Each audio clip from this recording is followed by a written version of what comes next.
जी, अस्सलाम वालेकुम। जय भीम, जय संविधान। कैसे हैं आप लोग? मैं आपके सामने ऐमन रिजवी और आज फिर सेलिब्रेशन बनता है। इस वक्त सन 2020 का सेलिब्रेशन नंबर 2 हमारे सामने आ चुका है। अब आप सबको जैसे पता होगा कि डॉक्टर कफ़ील, उन पे आज़ादी मिल गई है। डॉक्टर कफ़ील उनको आज़ाद कर दिया गया है। डॉक्टर कफ़ील उन पे से NSA हटा दी गई है। डॉक्टर कफ़ील ये वही डॉक्टर कफ़ील हैं जिनको यूपी के प्रधानमंत्री अपने आप को जो समझते हैं, हमारे योगी साहब, उन्होंने उन पर NSA लगा दिया था।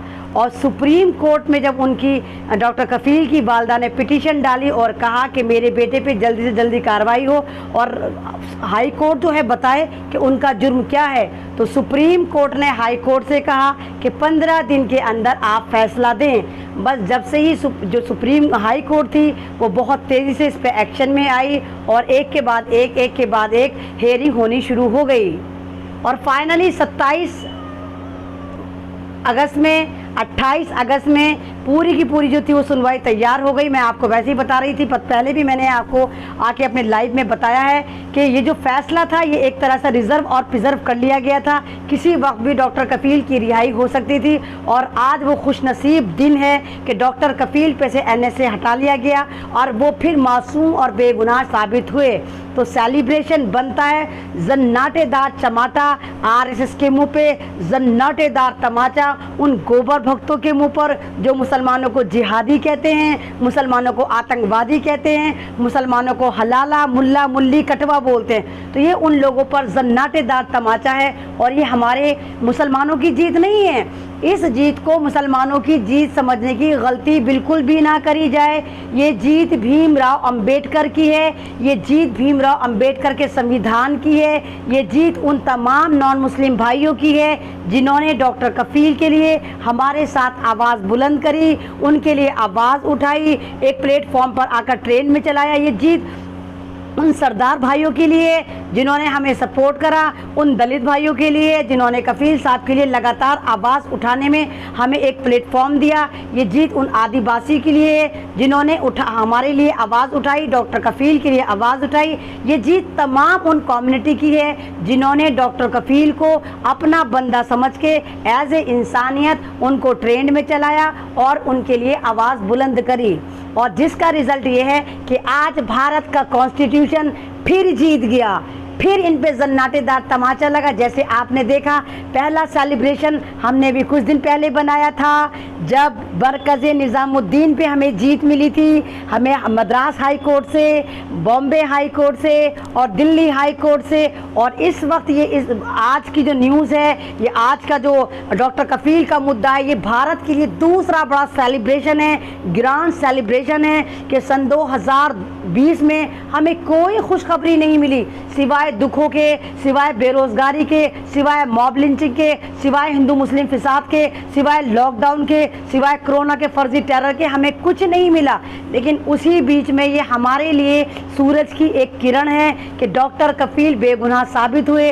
डॉक्टर कफ़ील ने हरा दिया, डॉक्टर कफ़ील ने हरा दिया यूपी गवर्नमेंट को। हमारे संविधान ने मुंह पर तमाचा मारा है यूपी गवर्नमेंट के कि आप दादागिरी से बेशक मुसलमानों को जेल में ठूस सकते हैं कुछ दिनों के लिए, कुछ सालों के लिए, लेकिन जब फैसला होगा, बात संविधान की होगी, तो जीत संविधान की होगी, जीत कॉन्स्टिट्यूशन की होगी, जीत इंसानियत की होगी और जीत जो है मजलूमियत की होगी।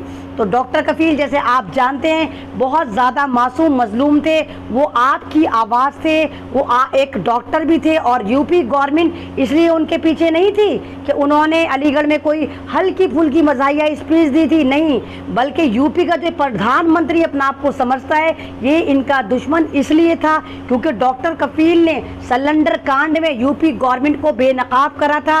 वो जो बच्चे मारे गए थे, एडल्ट बच्चे भी थे, मासूम बच्चे भी थे, इन्फेंट भी थे, जो गोरखपुर में सिलेंडर कांड में मरे थे, वो यूपी गवर्नमेंट की पूरी मिली भगत से मारे गए थे।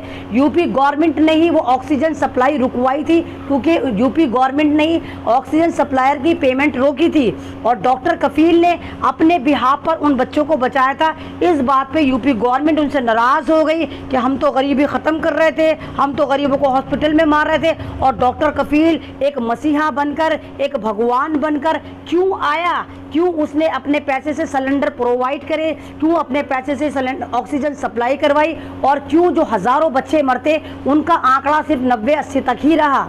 इस बात पे जो है वो यूपी का प्रधानमंत्री जो अपना आपको समझता है वो योगी, वो डॉक्टर कफील से सख्त नाराज था और नए नए चुवेदान लेकर आ रहा था कि किसी भी तरह डॉक्टर कफील को पकड़ा जाए।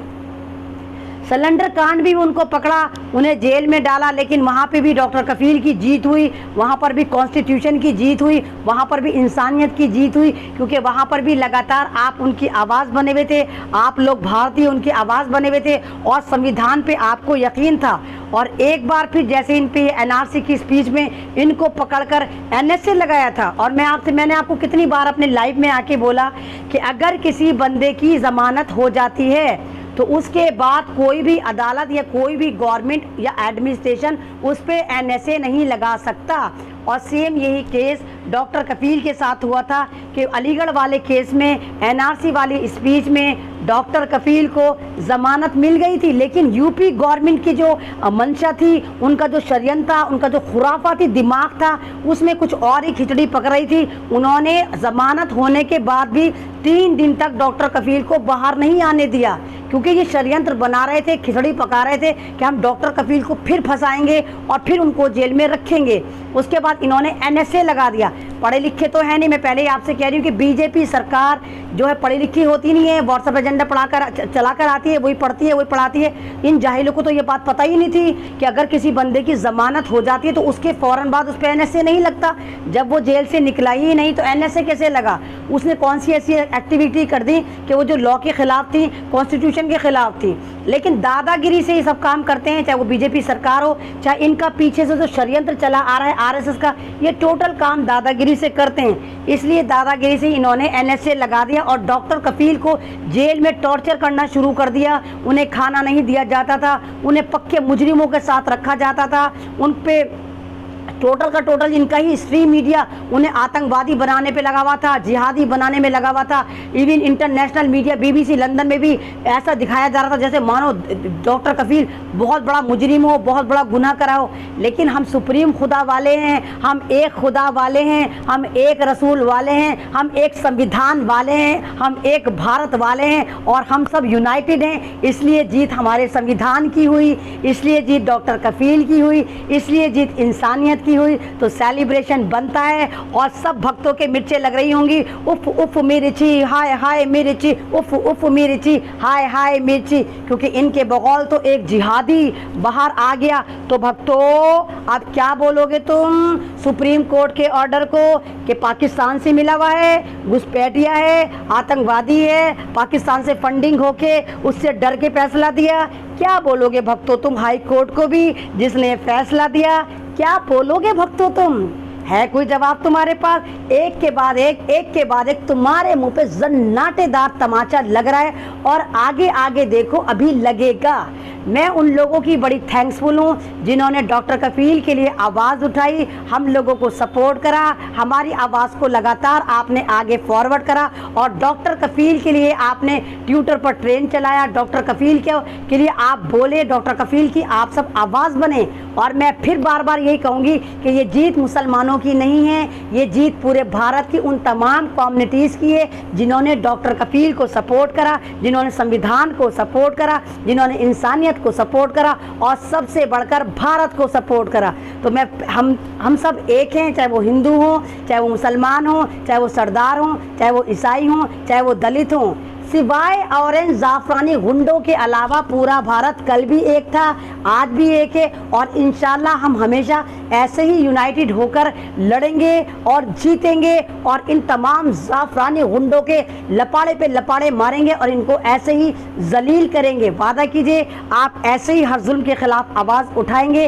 अब हमारी लड़ाई और आगे जाएगी। अब हमें आवाज़ उठानी है आईपीएस ऑफिसर संजीव भट्ट के लिए और उन तमाम बेगुनाह सोशल एक्टिविस्ट के लिए जो जामिया से जुड़े थे, जेएनयू से जुड़े थे, एएमयू से जुड़े थे और आज जेल में हैं। शुक्रिया, अल्लाह हाफिज़। मेरी वीडियो अच्छी लगती है तो शेयर करिए, सब्सक्राइब करिए और उफ उफ मिर्ची, हाय हाय मिर्ची भक्तों के दबा के मिर्चे लगाइए। शुक्रिया, अल्लाह हाफिज़। जय कलाम, जय भीम।